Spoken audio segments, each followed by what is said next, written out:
Mali jamana ɲɛmɔgɔw ye laseli kɛ dangarili juguba dɔ kelen kɔfɛ jɛkulu maramafɛntigiw fɛ minnu ni Al-Qaïda bolo bɛ ɲɔgɔn bolo n'a kɛra juillet kalo waati u ye sariya ta o kɔfɛ ko bigan sugu o sugu n'u bɛ wele ko garbali n'o hakɛ kan ka bɛn bigan sugu 7 ma Bamakɔ a n'a laminiw na yɔrɔ minnu lakodɔnnen don ni fulaw ka sigiyɔrɔw ye. Ne yɛrɛ ka diɲɛnatigɛ yɛrɛ de ye bagan in ye.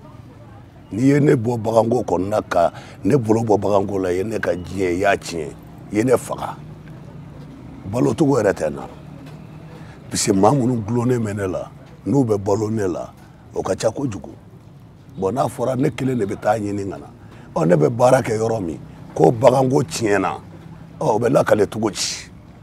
Ni bigan sugu minnu datuguni filɛ nin ye n'u sigili sen ka bɛɛ ɲini ka se san 60 ma kɔlɔlɔ dɔ dalen don ɲɔgɔn faamuyabaliya kan bigan maralaw ni ɲɔgɔn cɛ.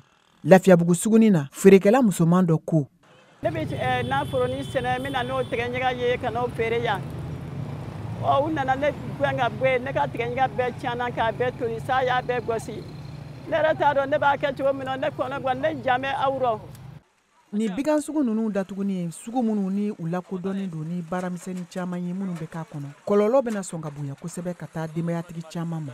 Abubakar Traoré ale ye moto tricycle o bolibaga dɔ ye. Tiɲɛna garbali wulilen bɛ a ye degun s'an ma.